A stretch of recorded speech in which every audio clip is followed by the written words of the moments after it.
Welcome to Shadowed by Fear.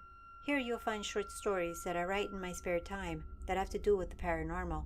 In this story, we follow Mark on his first day at a new job where he quickly notices that things are not quite right.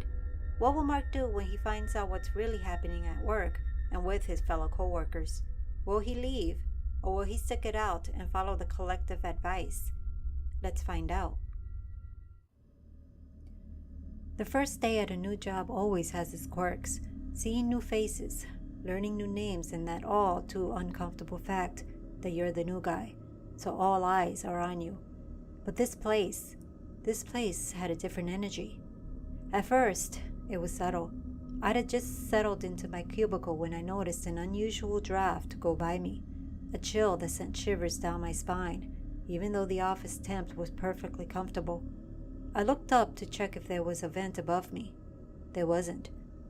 Weird. By mid-morning, I was introduced to the team I would be working with. Everyone seemed friendly enough, though there was an underlying feeling that they were hiding something. I noticed small gestures from time to time, like eyes darting around the room as if they saw something. It was strange, but I just chalked it to tiredness on their part. Still, something about the way they looked over their shoulders made me feel like there was something more to it. I thought of asking, but I stopped myself. I didn't want to be labeled as that weird guy on my first day. Later, as I was walking around getting familiar with the layout of the office, I stopped in the break room for a coffee.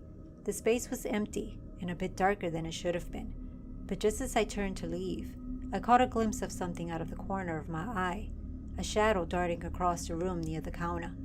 I took a step back and blinked a couple of times, but nothing was there. I shook my head and chuckled. It's been a long day, I whispered to myself, brushing it off.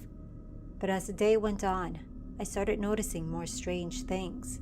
I was catching odd shadows from the corner of my eye, objects shifting slightly when I wasn't looking, and every so often, a chill that drifted past me. By the time 5 o'clock came around, I practically ran to the elevator, just wanting to get home. But just as the elevator door closes, I see a shadow standing behind the frosted door leading to the office, and a chill goes through me. What the hell was that? The next day, I walked into the office with a pit in my stomach. I told myself it was just my nerves from starting a new job and maybe watching too many horror movies. But as I walked off the elevator, I was hit with the chill I felt yesterday, which stops me dead in my tracks. There was a meeting scheduled this morning and I grabbed a coffee before heading in. I sat and chatted with some of my team members and things seemed normal. I started feeling that the shadow from yesterday was nothing but my eyes adjusting to the office lights. But as the presentation started, I felt a chill roll over the room. I looked around to see if anyone else noticed it, but it didn't seem that way.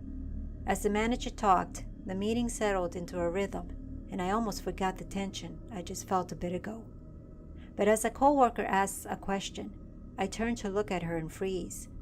Just standing behind her by the filing cabinet, there was a woman. She appeared out of nowhere, hauntingly beautiful. Her long hair flowed over her shoulders like black silk, her skin pale but looked delicate. But there was something wrong, something that chills me to my core.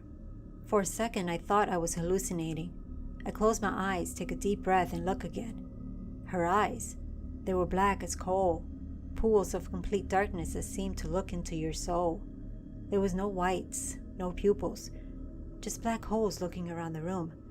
My throat goes dry and I look around the room thinking, is no one else seeing this? I forced myself to remain calm, but every nerve in my body was itching to get out of there. But how could I run? I would look insane just running out of the room.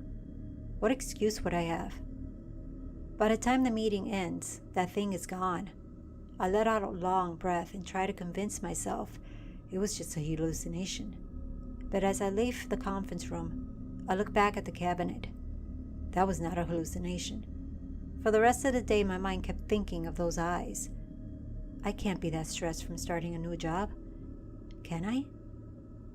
On the third day, I walked into the office with a dread that clings to me like a second skin.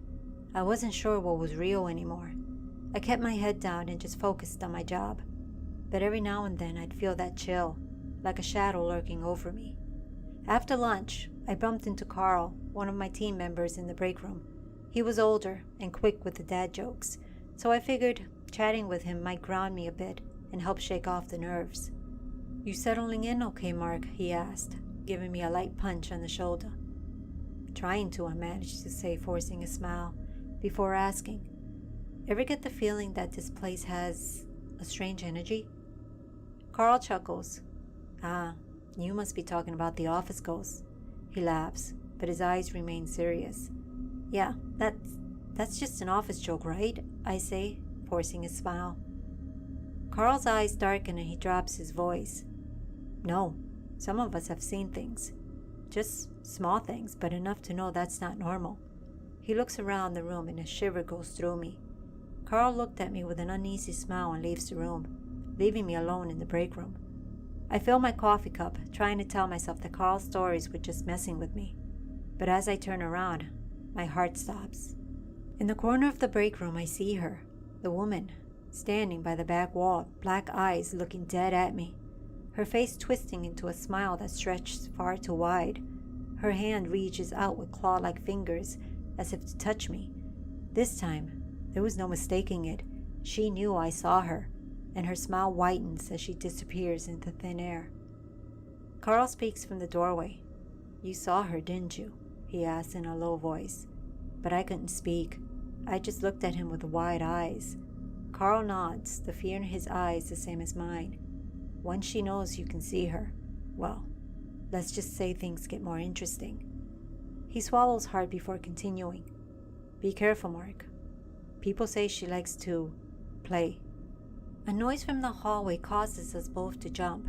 A flicker of movement in the hall catches my eye and I see her move past the door.